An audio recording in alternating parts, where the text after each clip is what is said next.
ফিলিস্তিনের অসহায় মানুষগুলোর পাশে দাঁড়ায়নি বেশ কিছু আরব দেশ। আঞ্চলিক শক্তির দেশ তুরস্ক নিন্দা আর বিবৃতির মধ্যেই সীমাবদ্ধ।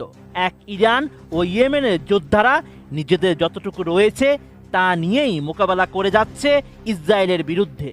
এর বাইরে গিয়ে এবার ফিলিস্তিনিদের পাশে দাঁড়িয়েছে বিশ্বের সবচেয়ে বড় মুসলিম দেশটি। এশিয়ায় অবস্থিত দেশটির নাম ইন্দোনেশিয়া।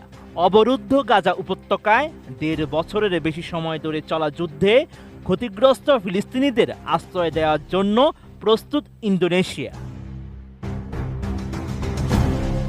এই মুসলিম দেশের প্রেসিডেন্ট প্রাবুও সুবিয়ান্তো ফিলিস্তিনিদের আশ্রয় দেওয়ার বিষয়ে এই তথ্য জানিয়েছেন। ইন্দোনেশিয়ার প্রেসিডেন্ট জানান, প্রথম ধাপে যুদ্ধে ক্ষতিগ্রস্ত ১,০০০ ফিলিস্তিনিকে আশ্রয় দেওয়ার প্রস্তুতি নিয়েছে জাকার্তা। এছাড়া ক্ষতিগ্রস্ত